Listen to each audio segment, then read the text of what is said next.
अध्याय 14 मुगल साम्राज्य का सुदृढ़ीकरण। अकबर का युग। हुमायूं जब बीकानेर से पीछे हट रहा था तब अमरकोट के राणा ने उसे शरण दी और उसकी सहायता की थी। मुगल बादशाहों में सबसे महान बादशाह अकबर का जन्म 1542 में इसी अमरकोट में हुआ। हुमायूं जब भागकर ईरान चला गया तब अकबर अपने चाचा कामरान के हाथों में पड़ गया। उसने बच्चे के साथ अच्छा सलूक किया। कंदहार पर अधिकार हो जाने के बाद अकबर फिर अपने माता पिता से मिला। हुमायूं की जब मृत्यु हुई तब अकबर कलानौर यानी पंजाब में था और वहां अफगान विद्रोहियों के खिलाफ कार्रवाइयों का नेतृत्व कर रहा था। 1556 में 13 साल 4 माह की छोटी आयु में कलानौर में उसका राज्याभिषेक हुआ। अकबर को एक कठिन स्थिति विरासत में मिली थी। आगरा दिल्ली क्षेत्र में एक विनाशकारी अकाल पड़ा था और उसके बाद महामारी फैली थी। 3 सूर प्रतिस्पर्धी अभी भी क्षितिज पर मंडरा रहे थे। हुमायूं के हाथों हारने के बाद भी सिकंदर पंजाब के उत्तर पूर्वी किनारे पर जमा हुआ था। अदली या आदिल शाह मिर्जापुर के पास चुनार में दरबार लगा रहा था। बंगाल का क्षेत्र इब्राहिम के अधीन था। दिल्ली आगरा क्षेत्र के मुगल हाकिम असंगठित और हतोत्साहित थे, जबकि यही साम्राज्य का केंद्र भाग था। आदिल शाह के एक सिपहसालार हेमू के हाथों मुगल अपने नियंत्रण वाले अधिकांश क्षेत्रों से खदेड़े जा चुके थे, लेकिन युवराज अकबर के शिक्षक तथा हुमायूं के निष्ठावान और प्रिय अधिकारी बैरम खान ने स्थिति का सामना किया। खान खाना की पदवी धारण करके वह साम्राज्य का वकील या मुख्य प्रभारी बना और उसने मुगल सेनाओं को एकजुट किया। हेमू के खतरे को ही सबसे गंभीर माना जा रहा था। चुनार से लेकर बंगाल की सरहद तक का क्षेत्र शेर शाह के भतीजे आदिल शाह के हाथों में था। हेमू, जिसने इस्लाम शाह के काल में बाजार अधीक्षक के रूप में अपना जीवन आरंभ किया था, आदिल शाह के अंतर्गत तेजी से ऊपर उठा। उसने जो 22 लड़ाइयां लड़ी थी उनमें से एक में भी वह नहीं हारा था। आदिल शाह ने उसे विक्रमाजीत की उपाधि देकर वजीर बनाया था और उसे मुगलों को बाहर निकालने का काम सौंपा था। हेमू ने आगरा पर अधिकार कर लिया तथा 50,000 सवारों और 5,000 हाथियों की सेना तथा एक शक्तिशाली तोपखाना लेकर दिल्ली की ओर चला।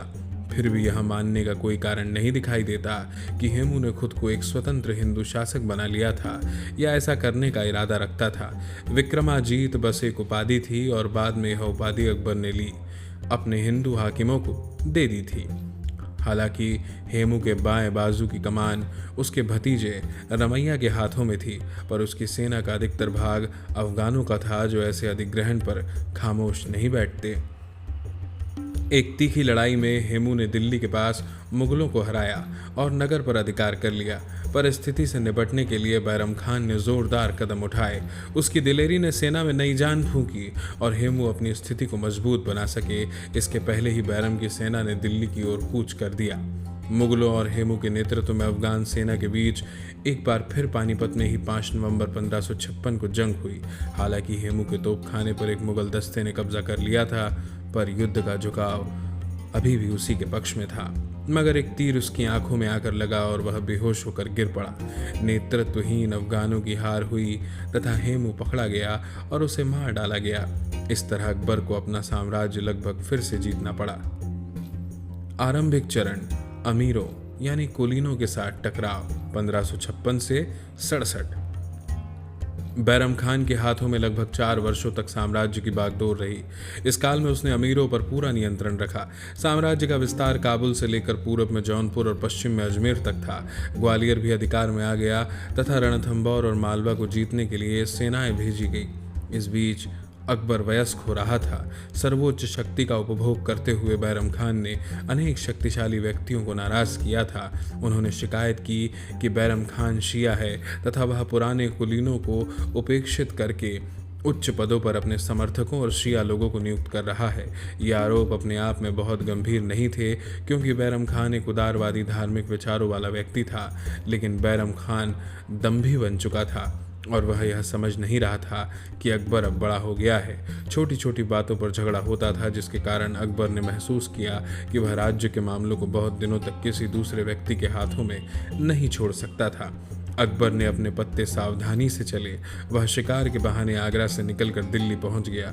उसने दिल्ली से एक फरमान जारी करके बैरम खान को उसके पद से हटाया और सभी अमीरों को आदेश दिया कि वे स्वयं आकर उसकी अधीनता स्वीकार करें। बैरम खान ने जब महसूस कर लिया कि अकबर सारी शक्ति अपने हाथ में ले लेना चाहता है तो वह अधीनता मानने को तैयार हो गया, पर उसके शत्रु उसे नष्ट करने पर आमादा थे। उन्होंने तब तक उस पर अपमान की बौछारें की जब तक वह विद्रोह के लिए उत्तेजित न हो गया। इसी विद्रोह ने लगभग 6 माह तक साम्राज्य को उलझाए रखा।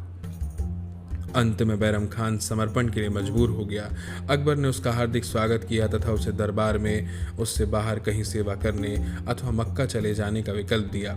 बैरम खान ने मक्का जाने का फैसला किया, लेकिन राह में अहमदाबाद के पास पाटन में एक ने मक्का अफगान ने उसे मार डाला, जो उससे व्यक्तिगत तौर पर नाराज था। बैरम की पत्नी और उसके छोटे से बच्चे को अकबर के पास आगरा लाया गया। अकबर ने बैरम खान की युवा पत्नी से विवाह कर लिया, जो उसकी रिश्तेदार थी। अकबर ने बैरम खान के बच्चे को अपने बच्चे की तरह पाला। यही बच्चा आगे चलकर अब्दुर्रहीम खान खाना यानी खानों का खान के रूप में मशहूर हुआ तथा उसने साम्राज्य के अनेक महत्वपूर्ण असैनिक और सैनिक पदों पर काम किया। बैरम खान के साथ अकबर का टकराव और बाद में उसके परिवार के साथ अकबर का उदार व्यवहार उसके चरित्र की कुछ खास विशेषताओं को दर्शाते हैं। एक बार वह कार्रवाई का ढंग तय कर लेता था तो उससे हटता नहीं था, पर अधीनता मान लेने वाले विरोधी के प्रति वह हद से आगे बढ़कर उदारता का व्यवहार करता था। बैरम खान के विद्रोह के दौरान अमीरों के कई गुट और कई अमीर भी राजनीतिक रूप से सक्रिय हो उठे थे। उनमें अकबर की धाय, माहम अनगा और उसके संबंधी भी थे। हालांकि माहम प्रभावशाली थी और इतिहासकार अबुल फजल के अनुसार स्वयं को एक दमदार वकील मानती थी, पर फिर भी इस काल को पेटीकोट सरकार अथवा स्त्रियों का शासनकाल नहीं कहा जा सकता, क्योंकि अकबर की इच्छाओं को अनदेखा नहीं किया जा सकता था। हालांकि महामनगा जल्द ही राजनीति से अलग हो गई और उसकी मृत्यु भी जल्द हो गई, पर उसका बेटा अधम खान एक बेसब्र नौजवान था और जब उसे एक मुहिम की कमान सौंपकर मालवा भेजा गया तो वह स्वतंत्र व्यवहार करने लगा। कमान से हटाए जाने पर उसने वजीर के पद का दावा किया और जब उसके दावे को स्वीकार नहीं किया गया तो उसने कार्यकारी वजीर को उसके दफ्तर में ही चाकू मार दिया। अकबर आग बबूला हो उठा और उसे किले के छज्जे से फेंकवा दिया 1561, जिससे उसकी मृत्यु हो गई। लेकिन पूरी तरह अपनी सत्ता स्थापित करने में अकबर को अनेक वर्ष लग गए। अमीरों में उज़्बेक एक शक्तिशाली समूह थे। पूर्वी उत्तर प्रदेश, बिहार और मालवा में वे महत्वपूर्ण पदों पर आसीन थे। हालांकि उन्होंने इन क्षेत्रों में शक्तिशाली अफगान समूह को झुकाकर साम्राज्य की अच्छी सेवा की थी, पर वे दंभी बन चुके थे और नौजवान शासक की आज्ञाओं का उल्लंघन कर रहे थे। 1561 और 1567 के बीच उन्होंने कई बार विद्रोह किया तथा अकबर को मैदान में उतरने पर मजबूर करते रहे।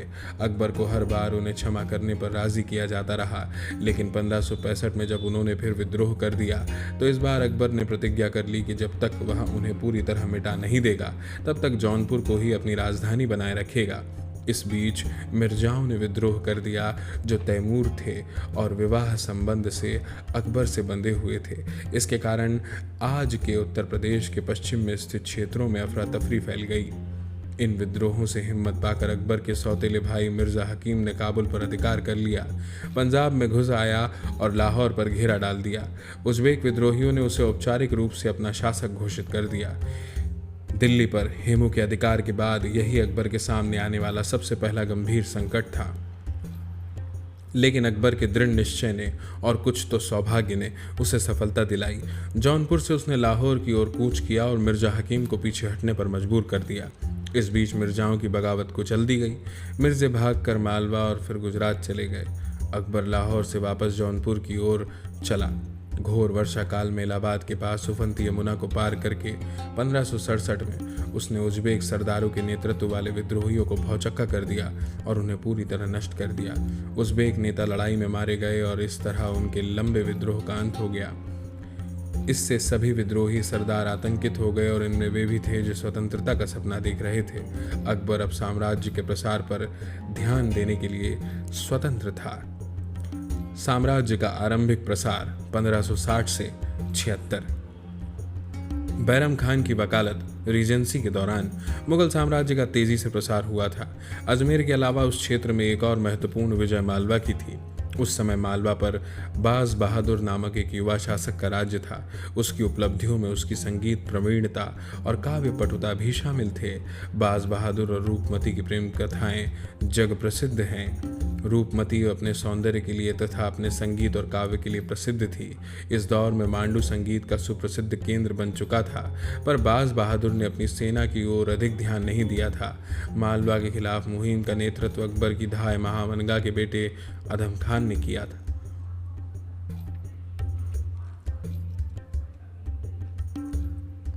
बाज बहादुर 1561 में बुरी तरह हारा और लूट का भरपूर माल मुगलों के हाथ लगा। रूपमती भी पकड़ी गई, लेकिन अदम खान के हरम में बलात् ले जाने की अपेक्षा उसने आत्महत्या करना पसंद किया।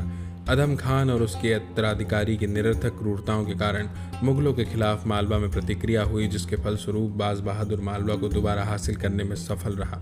बैरम खान के विद्रोह से निपटने के बाद अकबर ने मालवा के खिलाफ एक और मुहिम भेजी। बाज बहादुर को भागना पड़ा और वह कुछ समय तक मेवाड़ के राणा की शरण में रहा। एक इलाके से दूसरे इलाके में कुछ दिन भटकने के बाद वह अंततः अकबर के दरबार में आया और एक मुगल मनसबदार बना। मालवा का विस्तृत प्रदेश इस तरह मुगल शासन के अधीन हो गया। लगभग उसी समय मुगल सेना ने गढ़कटंगा राज्य को रौंद दिया। गढ़कटंगा के राज्य में नर्मदा की वादी तथा आधुनिक मध्य प्रदेश के उत्तरी भाग शामिल थे। गढ़कटंगा अमनदास नामक व्यक्ति के कब्जे में था, जो 16वीं सदी के पूर्वार्ध में गुजरा था। रायसेन को जीतने में अमनदास ने गुजरात के शासक बहादुर शाह की मदद की थी और उससे संग्राम शाह की उपाधि पाई थी। गढ़कटंगा के राज्य में अनेक गोंड और राजपूत रजवाड़े शामिल थे। यह गोंडों द्वारा स्थापित सबसे शक्तिशाली राज्य था। कहते हैं कि उसके राजा के पास 20,000 सवार थे, एक बड़ी पैदल सेना थी और 1,000 हाथी थे, लेकिन हमें यह नहीं पता कि ये आंकड़े कितने विश्वसनीय हैं। संग्राम शाह ने महोबा के मशहूर चंदेल राजा की एक बेटी से अपने एक बेटे का विवाह करके अपनी स्थिति को और मजबूत बना लिया।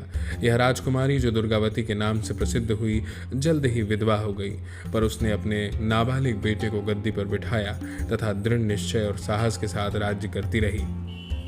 वह बंदूक तथा तीर कमान दोनों की अच्छी निशानची थी। वह शिकार की शौकीन थी और एक समकालीन के अनुसार उसका कायदा था कि जब भी वह किसी बाघ के दिखाई देने की खबर सुन लेती थी तो तब तक जल ग्रहण न करती थी जब तक उसे मार न लेती थी। उसने मालवा के बाज बहादुर समेत अपने पड़ोसियों के खिलाफ अनेक सफल लड़ाइयाँ लड़ी थी। लगता है कि मालवा पर मुगलों की विजय के बाद भी ये सरहदी टकराव जारी रहे। इस बीच रानी की बेपनाह दौलत और सुंदरता की कहानियां सुनकर इलाहाबाद के मुगल सूबेदार आसफ खान की कामुकता जाग उठी थी। आसफ खान 10,000 सवार लेकर बुंदेलखंड की ओर से आगे बढ़ा। गढ़ के कुछ अर्ध स्वतंत्र शासकों ने इसे गोंडों के जुबे को उतार फेंकने का एक सुविधाजनक अवसर जाना। इस तरह रानी के पास एक छोटी सी सेना ही रह गई। घायल होकर भी वह बहादुरी से लड़ी। लड़ाई को हारा हुआ और अपने को पकड़ जाने के खतरे से जानकर उसने स्वयं को खंजर से मार डाला। आसफ खान ने तब आधुनिक जबलपुर के पास रानी की राजधानी चौरागढ़ पर अधिकार कर लिया। अबुल फजल कहते हैं, जेवरात, सोना चांदी और दूसरी वस्तुओं के रूप में इतना लूट का माल मिला कि उसके एक हिस्से का हिसाब लगाना भी असंभव है। पूरे लूट के माल में से आसफ खान ने दरबार को सिर्फ 200 हाथी भेजे और बाकी सब कुछ अपने पास रख लिया। रानी की छोटी बहन कमला देवी को 1564 में दरबार में भेज दिया गया। अकबर जब उज्बेक कुलीनों के विद्रोह से निपट चुका तो उसने आसफ खान को गैर कानूनी माल निकालने पर मजबूर किया। मालवा के राज्य को घेरने के लिए 10 किले अपने पास रखकर उसने संग्राम शाह के छोटे भाई चंद्र शाह को गढ़कटंगा का राज्य लौटा दिया। अगले 10 वर्षों में अकबर ने राजस्थान के अधिकांश हिस्सों पर अधिकार कर लिया तथा गुजरात और बंगाल को भी जीत लिया। चित्तौड़ पर आक्रमण राजपूत राज्यों के खिलाफ उसके अभियान का एक महत्वपूर्ण कदम था। यह अपराजय दुर्ग, जिसने अपने इतिहास में अनेक घेराबंदियों का सामना किया था, मध्य राजस्थान की कुंजी माना जाता था। आगरा से गुजरात का सबसे छोटा रास्ता उसी के नियंत्रण क्षेत्र से गुजरता था। सबसे बड़ी बात यह कि वह राजपूतों की प्रतिरोध भावना का प्रतीक था। अकबर ने महसूस किया कि चित्तौड़ को जीते बिना वह दूसरे राजपूत राजाओं से अपनी अधिराजी नहीं मनवा सकता था। 6 माह की एक सख्त घेराबंदी के बाद 1568 में चित्तौड़ का पतन हुआ। अपने सरदारों की सलाह पर राणा उदय सिंह सुप्रसिद्ध योद्धाओं जयमल और पट्टा को किले का भार सौंपकर पहाड़ियों में जा चुका था। इर्द गिर्द के अनेक किसानों ने भी किले में शरण ली थी तथा वे रक्षकों की सक्रिय सहायता कर रहे थे। मुगलों ने जब किले में प्रवेश किया तो उन्होंने कत्लेआम मचा दिया, जिसमें किसान और अनेक राजपूत योद्धा मारे गए। उनकी संख्या 30,000 थी। यह पहला और अंतिम अवसर था जब अकबर ने ऐसी तबाही मचाई थी। राजपूत योद्धा यथासंभव प्रतिशोध लेकर ही मरे। शूरवीर जयमल और पट्टा के सम्मान में अकबर ने आगरा किले के मुख्य द्वार के बाहर हाथियों पर सवार इन दोनों वीरों की पाषाण मूर्तियां लगाने का आदेश दिया। चित्तौड़ के पतन के बाद रणथंभौर जीत गया, जिसे राजस्थान का सबसे मजबूत दुर्ग माना जाता था। जोधपुर पहले ही जीता जा चुका था। इन जीतों के फलस्वरूप अनेक राजपूत राजाओं ने अकबर की अधीनता मान ली, जिनमें बीकानेर और जैसलमेर के राजा भी शामिल थे। केवल मेवाड़ ने प्रतिरोध जारी रखा। बहादुर शाह की मृत्यु के बाद गुजरात की अवस्था दयनीय हो गई थी। उसकी मिट्टी की उर्वरता, उसका अत्यंत विकसित हस्तशिल्प और बाहरी दुनिया में आयात निर्यात के केंद्र के रूप में उसका महत्व, ये कुछ ऐसी बातें थी जिनके लिए गुजरात पर अधिकार के लिए संघर्ष का रास्ता अपनाना घाटे का सौदा नहीं था। हुमायूं कुछ समय तक गुजरात पर शासन कर चुका था और इस आधार पर अकबर ने गुजरात पर अपना दावा किया। एक अतिरिक्त कारण यह भी था कि दिल्ली के पास अपने विद्रोह की असफलता के बाद मिर्जाओं ने गुजरात में शरण ली थी। ऐसा समृद्ध प्रदेश शक्ति का एक विरोधी केंद्र बने, अकबर इसके लिए तैयार न था। 1572 में अकबर अजमेर के रास्ते अहमदाबाद की ओर बढ़ा। अहमदाबाद ने बिना लड़े ही समर्पण कर दिया। अकबर ने फिर मिर्जाओं की ओर ध्यान दिया, जो भड़ौच, बड़ौदा और सूरत पर अधिकार जमाए बैठे थे। खंबायत में अकबर ने पहली बार समुद्र देखा और एक नाव पर सवार होकर कुछ दूरी तक गया भी। पुर्तगाली सौदागरों का एक दल भी आकर पहली बार उससे मिला। तब तक भारतीय समुद्रों पर पुर्तगालियों का वर्चस्व हो चुका था और वे गुजरात समेत भारत में अपना साम्राज्य बनाने के महत्वाकांक्षी थे। अकबर की गुजरात विजय ने उनके इन इरादों पर पानी फेर दिया। अकबर की सेना सूरत को जब घेरे हुई थी, तब स्वयं उसने 200 लोगों के एक छोटे से दल के साथ माही नदी पार करके मिर्जाओं पर हमला बोल दिया। इस दल में मानसिंह और आम्बेर के भगवान दास शामिल थे। कुछ समय के लिए अकबर का जीवन खतरे में पड़ गया, लेकिन उसके हमले की तेजी के कारण मिर्जा मात खा गए। इस तरह गुजरात मुगल नियंत्रण में आ गया। लेकिन अकबर ने जैसे ही मुंह फेरा, पूरे गुजरात में विद्रोहों का सिलसिला शुरू हो गया। ये समाचार पाकर अकबर आगरा से बाहर निकला तथा ऊँटों, घोड़ों और गाड़ियों पर सिर्फ 9 दिनों में उसने राजस्थान को पार कर लिया। 11वें दिन वह अहमदाबाद पहुंच गया। इस यात्रा में जिसने सामान्यतः 6 सप्ताह लगते थे, केवल 3000 सैनिक अकबर का साथ दे सके। इन्हीं के साथ उसने 1573 में दुश्मन की 20,000 की सेना को हराया। इसके बाद अकबर ने बंगाल की ओर रुख किया। बंगाल और बिहार पर अभी भी अफगानों का वर्चस्व था। उन्होंने उड़ीसा को भी रौंद कर उसके शासक को मार डाला था। लेकिन मुगलों की नाराजगी मोल न लेने के लिए अफगान शासक ने औपचारिक रूप से स्वयं को सुल्तान घोषित नहीं किया था और अकबर के नाम से खुतबा पढ़वाता था। अफगानों के आपसी झगड़ों और नए शासक दाऊद खान की स्वतंत्रता की घोषणा ने अकबर को मनचाहा बहाना दे दिया। वह अपने साथ नावों का एक मजबूत बेड़ा लेकर आगे बढ़ा। समझा जाता था कि अफगान राजा के पास 40,000 उम्दा घोड़ों वाले सवारों, लगभग 1.5 लाख पियादों, कई हजार बंदूकों और हाथियों की एक विशाल सेना थी तथा जंगी नावों का एक मजबूत बेड़ा भी था। अकबर अगर सावधान न होता और अफगानों का कोई बेहतर नेता होता तो हो सकता था कि हुमायूं और शेर शाह के टकराव का ही परिणाम फिर दोहराया जाता। अकबर ने पहले पटना पर अधिकार करके बिहार में मुगल संचार व्यवस्था को सुरक्षित बना लिया।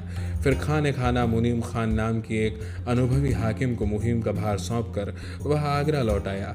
मुगल सेना ने बंगाल पर हमला किया और एक घमासान युद्ध के बाद दाऊद शांति संधि की मांग करने पर मजबूर हो गया। जल्दी उसने फिर विद्रोह किया। हालांकि बंगाल और बिहार में मुगलों की स्थिति अभी भी कमजोर थी, पर मुगल सेनाओं का संगठन और नेतृत्व बेहतर था।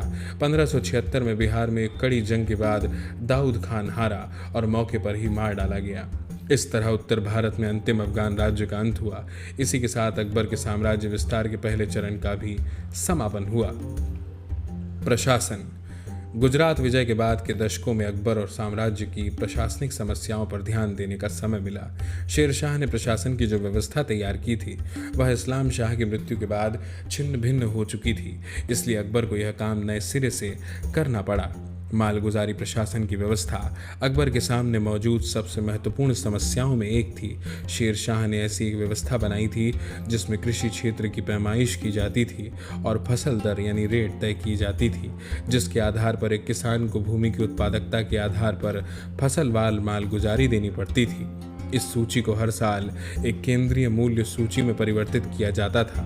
अकबर ने शेर शाह वाली व्यवस्था को अपनाया, पर जल्दी पता चला कि केंद्रीय मूल्य सूची के निर्धारण में अक्सर अच्छी खासी देरी होती थी और किसानों को भी इससे कष्ट पहुंचता था, क्योंकि निर्धारित मूल्य सामान्यतः राजधानी में प्रचलित मूल्य होते थे और देहातों वाले मूल्यों से अधिक होते थे।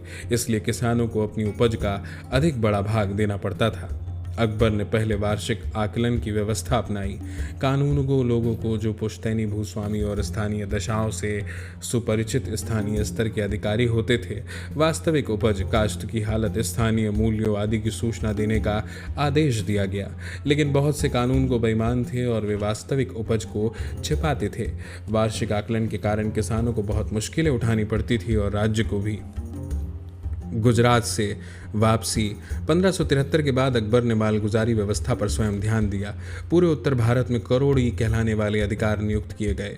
वे 1 करोड़ दाम यानी 2.5 लाख रुपए की वसूली के लिए जिम्मेदार बनाए गए और वे कानून को लोगों के आंकड़ों और तथ्यों की जांच भी करते थे। वास्तविक उपज, स्थानीय मूल्यों, उत्पादकता आदि के बारे में उनकी सूचनाओं के आधार पर अकबर ने दहसाला नामक एक नई व्यवस्था का गठन किया। इस व्यवस्था में पिछले 10 साल में विभिन्न फसलों की औसत उपज और उनके औसत मूल्यों का हिसाब लगाया गया। औसत उपज का 1/3 भाग राज्य का हिस्सा तय किया गया, लेकिन राज्य की मांग नकद के रूप में पेश की जाती थी। इसे पिछले 10 वर्षों के औसत मूल्यों की एक सूची के आधार पर उपज में राज्य के हिस्से को नकद में तब्दील करके किया गया, लेकिन औसत मूल्यों के आधार पर राज्य के हिस्से को रुपए प्रति बीघा में व्यक्त किया गया। बाद में एक और सुधार किया गया। न सिर्फ स्थानीय मूल्यों का हिसाब रखा जाने लगा, बल्कि एक जैसी उत्पादकता वाले परगनों को मालगुजारी के अलग अलग हलकों में समूहबद्ध कर दिया गया। इस तरह किसानों से अब स्थानीय उत्पादकता और स्थानीय मूल्यों के आधार पर मालगुजारी देने की अपेक्षा की जाने लगी। इस व्यवस्था के अनेक लाभ थे। बांस के डंडों में लोहे के छल्ले लगाकर किसानों की बोई गई जमीन का क्षेत्रफल जैसे ही माप लिया जाता था, किसानों को और राज्य को पता चल जाता था कि देय मालगुजारी कितनी है। सूखा, बाढ़ आदि के कारण फसल बर्बाद होने पर किसान को मालगुजारी में रियायत दी जाती थी। पैमाइश की इस प्रणाली और उस पर आधारित आकलन को जब्ती प्रणाली कहते थे। अकबर ने इस व्यवस्था को लाहौर से लेकर इलाहाबाद तक के क्षेत्र में तथा मालवा और गुजरात में लागू किया। दहसाला प्रणाली इसी जब्ती प्रणाली का और भी सुधरा रूप था। अकबर ने आकलन की दूसरी अनेक विधियों को भी अपनाया।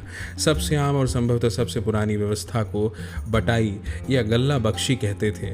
इस व्यवस्था में फसल को किसान और राज्य के बीच एक निश्चित अनुपात में बांटा जाता था।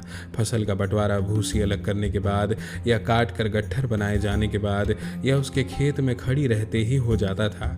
इस व्यवस्था को बहुत न्यायोचित माना जाता था, पर इसमें फसल के पकते समय या कटाई के समय ईमानदार कारिंदों की एक फौज की आवश्यकता होती थी। किसानों को जब्ती और बटाई में चयन की अनुमति थी, पर कुछ शर्तों के साथ। मसलन यह चयन तभी संभव था जब फसल तबाह हो गई हो। बटाई व्यवस्था में किसान को नकद या उपज के रूप में भुगतान की स्वतंत्रता थी। हालांकि राज्य नकदी को वरीयता देता था। कपास, नील, तिलहन, गन्ना आदि फसलों के मामले में राज्य हमेशा नकद भुगतान की मांग करता था, इसलिए इन्हें नकदी फसल कहा जाता था। अकबर के समय में व्यापक रूप से प्रचलित एक तीसरी व्यवस्था नसक की थी। लगता है इसमें एक किसान अतीत में जो राशि दे रहा था, उसी के आधार पर उसके लिए देय राशि की एक काम चलाऊ हिसाब लगाया जाता था। इसीलिए कुछ आधुनिक इतिहासकारों का विचार है कि यह आकलन की एक भिन्न विधि न होकर किसान को पिछले देय राशि की गणना करने की एक व्यवस्था मात्र थी। दूसरों का मत है कि यह फसलों के निरीक्षण और पिछले अनुभव दोनों के आधार पर काम चालू हिसाब लगाने तथा उस पर आधार पूरे गांव की मालगुजारी तय करने की व्यवस्था थी। इसे कनकूत अर्थात आकलन भी कहा जाता है। कुछ क्षेत्रों में आकलन की अन्य स्थानीय विधियां भी जारी रही। उदाहरण के लिए कश्मीर में पैदावार का अनुमान गधों पर लदाई के आधार पर किया जाता था। मालगुजारी तय करते समय कृषि की निरंतरता का ध्यान रखा जाता था। लगभग हर साल जुताई की जाने वाली जमीन को पोलच कहते थे। जब इस पर खेती नहीं होती थी तो यह परती कहलाती थी। परती ज़मीन पर जब खेती होती थी तो पूरी पोलज वाली मालगुजारी देनी पड़ती थी। 2 या 3 साल से पड़ती पड़ी ज़मीन चाचड़ तथा उससे अधिक समय वाली ज़मीन बंजर कहलाती थी। उनका आकलन रियायती दरों पर किया जाता था तथा मालगुजारी की मांग धीरे धीरे बढ़ती जाती थी, जब तक कि 5वें या 8वें वर्ष में वह पोलज वाली पूरी दर तक न पहुंच जाए। इस तरह अछूती और बिना जुताई वाली बंजर ज़मीन को जुताई में लाने में राज्य सहायता देता था। ज़मीनों को आगे अच्छी, मझोली और ख़राब में बांटा गया था। औसत उपज का 1/3 भाग राज्य की मांग होता था, पर ज़मीन की उत्पादकता के हिसाब से यह कम या ज़्यादा हो सकता था। इस प्रकार राजस्थान के रेतीले स्थलों पर या सिंध में मालगुजारी 1/4 होती थी। कश्मीर के केसर वाले क्षेत्र में पैदावार की आधी की मांग थी। कृषि के सुधार और प्रसार में अकबर की गहरी दिलचस्पी थी। उसने आमिलों को किसानों के साथ पिता समान व्यवहार करने का आदेश दिया था। वह ज़रूरत के समय किसानों को बीज, औजार, मवेशी आदि के लिए तकावी यानी कर्ज के रूप में धन देता था और आसान किस्तों में वापस लेता था। उसका काम किसानों को अधिक से अधिक भूमि जोतने और उम्दा किस्म की फसल बोने के लिए प्रेरित करना था। क्षेत्र के जमींदारों को भी इस कार्य में सहयोग देने के लिए कहा गया। जमींदार को फसल में एक हिस्सा पाने का पुश्तैनी अधिकार था। किसानों को भी अपनी जमीन जोतने बोने का पुश्तैनी अधिकार था और जब तक वे मालगुजारी देते रहते तब तक उन्हें जमीन से बेदखल नहीं किया जा सकता था। दहसाला कोई 10 वर्षीय बंदोबस्त नहीं था, न ही यह एक स्थायी बंदोबस्त था। राज्य को इसमें संशोधन करने का अधिकार था, लेकिन कुछ परिवर्तनों के साथ अकबर का बंदोबस्त 17वीं सदी के अंत तक मुगल साम्राज्य की मालगुजारी व्यवस्था का आधार बना रहा। जब्ती व्यवस्था को राजा टोडरमल से जोड़ा जाता रहे और कभी कभी इसे टोडरमल का बंदोबस्त भी कहा जाता है। टोडरमल एक प्रतिभाशाली राजस्व प्रशासक था जो पहले शेरशाह की सेवा में था, किंतु वह उन प्रतिभाशाली राजस्व अधिकारियों के दल में मात्र एक था जो अकबर के काल में सामने आए। दहसाला व्यवस्था इन सभी लोगों के मिले जुले परिश्रम का परिणाम थी।